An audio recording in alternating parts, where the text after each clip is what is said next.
इस वक्त हमारे साथ मौजूद है राकेश सिंह, जिन्होंने मंत्री पद की शपथ ली है। और सबसे पहले तो शुभकामनाएं राकेश जी आपको। धन्यवाद। सांसद से विधायक को चुनाव लड़े, अब पहली आप मंत्री बन गए, आप पहली बार में। कैसे देखते हैं, प्राथमिकताएं क्या रहने वाली है राकेश सिंह की? देखिए, प्राथमिकता बड़ी सीधी है। देश के प्रधानमंत्री माननीय मोदी जी की जो विकासवादी सोच है, उस सोच के अनुसार मध्य प्रदेश को विकास की दिशा में आगे लेकर जाना। और हमारे यहाँ सामूहिकता है, तो मैं अकेला नहीं, समूचा मंत्रिमंडल माननीय प्रधानमंत्री जी की उस सोच के अनुसार मध्य प्रदेश को विकास की नई ऊंचाइयों तक माननीय मुख्यमंत्री जी के नेतृत्व में ले जाने का प्रयास करेगा। आपको विकास पुरुष भी कहा जाता है। जबलपुर में खासतौर से जो कई बड़े प्रोजेक्ट्स आए हैं, रेलवे स्टेशन की बात हो, फ्लाईओवर्स की बात हो, तो क्या इसके हम देखें कि ये एक विकास का जो मॉडल है आपके मंत्री पद पर रहने के बाद, महाकौशल के लिए हो या फिर प्रदेश के अन्य हिस्सों के लिए हो, वो इम्प्लीमेंट होगा? देखिए, विकास की ये सोच और ये संकल्पना हमने माननीय प्रधानमंत्री जी से सीखी है। हमने मतलब हम सभी ने, देश के सभी कार्यकर्ताओं ने, और उस दिशा में हम आगे बढ़ने की कोशिश करते हैं। अगर माननीय प्रधानमंत्री जी की सरकार केंद्र में नहीं होती तो जिन बड़े कामों का आपने उल्लेख किया है वो कभी हम पूरा नहीं कर सकते थे। लेकिन अभी बहुत कुछ करना बाकी है।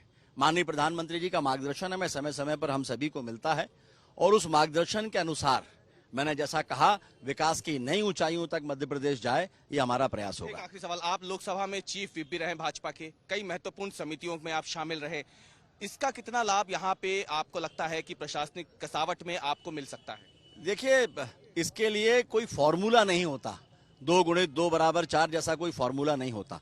स्वाभाविक रूप से आपने के पास जो अनुभव आया होता है काम करते करते, उसके अनुसार आपके काम में प्रखरता आती है, और वो प्रखरता आना आदर्श भारतीय जनता पार्टी के कार्यकर्ता की पहचान है, और हमारे नेतृत्व की भी यही अपेक्षा और मंशा हम सभी से है। प्रधानमंत्री नरेंद्र मोदी पहले ही कह चुके हैं कि लक्ष्य 2024 है, भाजपा का लक्ष्य 29 की 29 लोकसभा सीटें जिताने का है। महाकौशल का इलाका है जिसमें छिंदवाड़ा भी आता है, आप भी महाकौशल से आते हैं, क्या इस बार भाजपा छिंदवाड़ा का गढ़ भेद पाएगी कमलनाथ का? देखिए, पिछली बार हमने 29 में से 28 सीटें जीती थी। कब?